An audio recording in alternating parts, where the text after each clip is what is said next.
Hey everybody, we're going to do our lesson today and we have a special guest, Teddy, my dog. He's a good boy. He will be watching from his window where he likes to, it's his window, he has his own little pillow. That is where Teddy likes to sit and watch and of course learn about the government. So today we are going to be diving in. We're going to be talking about political parties and ideology. So, what it means to be a Democrat, a Republican, and how they actually function. So, what political parties actually do in general. So, we'll be doing that today, and more on that later. So, political ideology. This is the foundations of our political parties, and what the political ideology is a set of beliefs, just kind of the general outlook or ways that the different political parties actually view our society, and especially what they think the role of the government should be in general. So that we have two main political ideologies or political parties in this country. In Europe and in a lot of other countries, they are a multi-party system, so they have many smaller political parties, whereas in the United States, it's mainly the Democratic Party and the Republican Party. So I'm really going to let you guys kind of read the list, and I'll be brief because otherwise we'll linger here too long. But generally, Democrats are a little bit more, I don't want to say forward thinking, but they are more likely to change. Socially, they are probably a little bit more tolerant and open-minded. Uh, they tend to see a larger role for the government in terms of solving societal issues. They tend to view the government in probably a more favorable light. Conservatives, represented by the Republican Party, socially they are a little bit more traditional. They favor more family values, at least when it comes to social issues.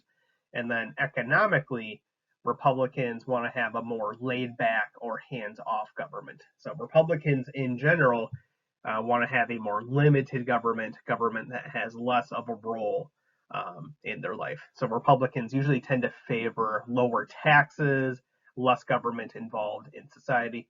This is a tremendous oversimplification.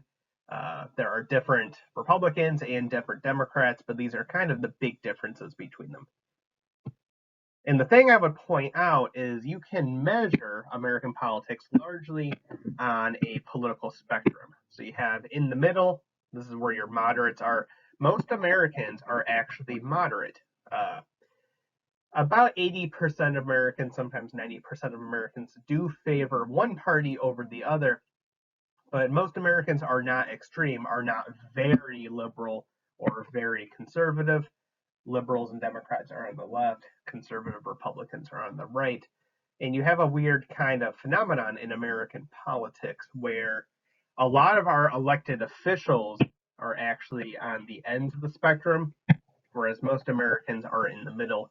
And your reading that you're going to deal with for this unit or for this lesson will kind of deal with why that is the case.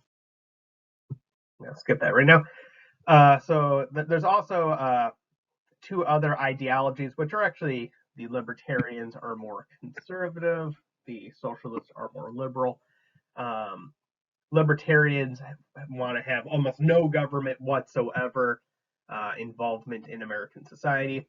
Effectively, libertarians think if you can cut it, if the government does not have to do it, then they shouldn't. So a lot of libertarians believe that the government should only do the bare minimum necessities, like build roads, have a military. Effectively, anything else should not be the role of the government.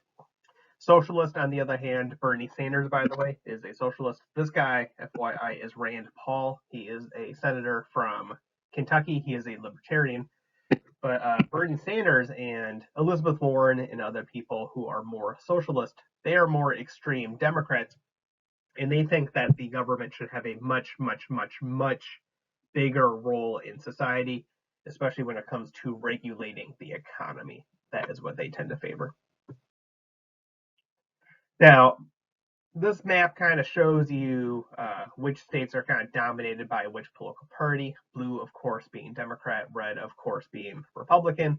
Virginia is a moderate state, although we are becoming increasingly Democratic and liberal.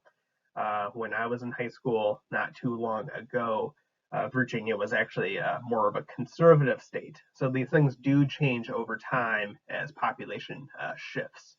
So something to keep in mind. Now, big question, how does one actually acquire their political views and their political beliefs? The process of how you, yes, you, determine or become either a Democrat or a Republican or a moderate or you name it. You could be someone who doesn't care at all, that is apathetic. How you acquire your own political beliefs is called political socialization. Generally just what makes you, think the way that you do. And I have some bad news for you guys. You're not gonna want to hear this, but it is really mainly your parents that actually inform your political views. If both of your parents are Republican, guess what? You're probably going to be a Republican. If both of your parents are Democrat, you're probably going to be Democrat. These are not the only influencers of your political views. You have a full list right over here. But the number one determining factor is actually your family.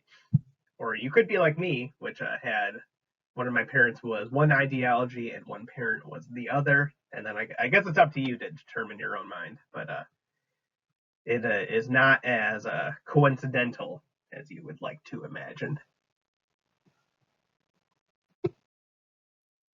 There's a kind of a little kind of grid showing you how there are a number of factors that can and do influence what you believe in the ideology and political party that you belong to. So in terms of what political parties actually do, the role that they play, let's first define it. A political party, people with similar views, similar ideologies. So Republicans tend to believe the same things. What political parties want to do, though, bottom line, they want to win elections. They want to control the government and then use the powers of the government to implement policies that they like. So, for example, if you are a Republican, you believe in less government and you want to lower taxes. So, one of the goals of the Republican Party, let's say take the Republican Party in Virginia, their goal is going to be to win enough elections in the state legislature, for example. And then once they win enough elections where they actually have power, they will then lower taxes. If you're a Democrat, and let me take my home state of Michigan, there are a number of Democrats who want more government spending to fix the roads. Well, they are going to try to win enough elections where they can pass policies that actually fix the roads, which will result in probably some higher taxes. So bottom line, you want to win elections and you want to use the government to shape policies and to implement policies that you would also support. So that's the big picture. We're going to look at a few smaller features right now. Number one, you need to recruit candidates or just to get people that are going to win elections for you. This is especially done at the lower level. For the higher offices, like for president, for example, people are going to run for those on their own.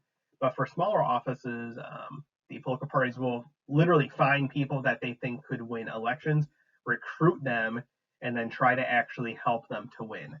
The process of actually trying to win an election is known as a campaign. We would normally spend several days on that, but alas, we do not have time for that. In terms of actually campaigning for office, how you actually win the elections, the political party will help to have commercials, do yard signs, go door to door, get out the vote is the biggest thing. Literally going door to door and trying to just tell people that there is an election coming and ultimately trying to convince the voters of why whatever candidate that you have is the right person for that job. That's the biggest thing that they're going to do is to try to win the election. Here is just the mission statement. This may be a little bit outdated, but one thing that they'll do is try to educate voters about their overall philosophy and why they think they are right. So this is a mission statement from the James City County Republican Party, just telling you what they are about and why they believe the things that they believe. When it comes to having a political party and having campaigns in general, there is always going to be an element of persuasion that is going to be involved. You want to convince people that you are right, that they are right, and the other side is wrong. So you should obviously, pay attention to these things, but you should always approach whatever any political candidate is telling you with a certain degree of skepticism. Their job is not really to educate you so much as it is to win elections. So always keep that in mind. This is just funny. You can pause and watch. Moving on. By the way, here's a little fun thing you can do. You can make your own campaign slogan. Again, you can pause and look at that later. Fundraising is huge. In modern American politics, you cannot really run for office or be a successful politician without being able to raise money for the commercials, for the ads, the lawn signs, all that costs money. One thing, and people don't talk about this enough, is political parties do play a very useful role when it comes to actually governing or in terms of getting things done when you are actually in office. So, if you are a Democrat and you get elected to Congress, you're going to work with the other Democrats, and you're probably going to work against the Republicans. It's just kind of how things work, and it makes for natural alliances and natural people that you will work with. And keep in mind, if you're a Democrat from Virginia and you get elected, you don't know all the other people. But if you meet another Democrat from California, for example, odds are you're going to believe in the same things. You're members of the same party. You have the same basic ideology. So you're going to have the same basic outlook on politics in general. So naturally, these alliances are pretty organic in terms of how they are formed. So again, President Trump right here, Mitch McConnell right here. He's the top Republican in the Senate. They work together in part because they are both Republicans, and so they have relatively similar views on most issues.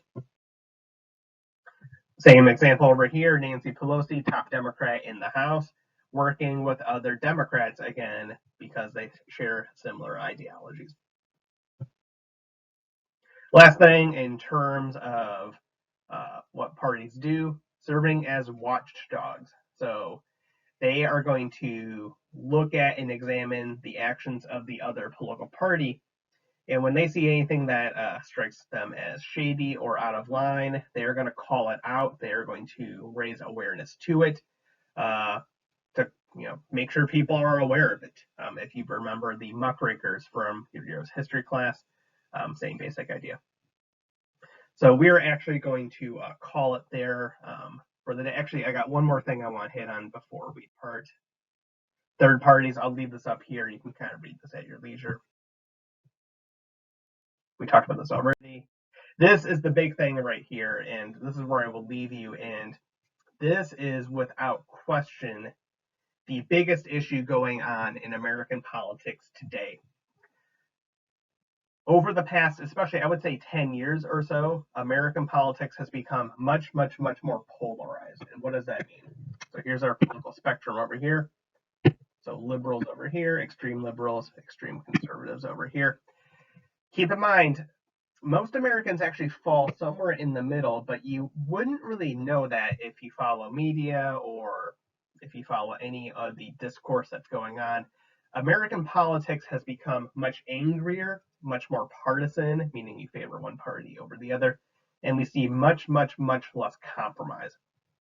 And it makes sense if you watch any of the news stations who actually have a clear political perspective or a bent or a bias, you would think the parties are at war with each other or that there is actual combat going on. American politics lately has become angrier, has become much more bitter.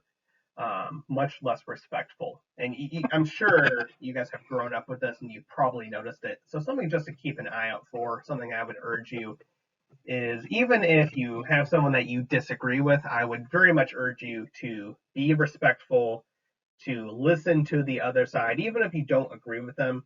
We have way too much arguing in this country today and not nearly enough listening. So you have your own political views, I have my own political views, but I don't know, maybe I'm being naive, but I feel like we have way too much anger and not enough compromise and people actually working together in the realms of government. So I'm going to stop it there. I hope you are doing well, and I will hopefully hear from you soon.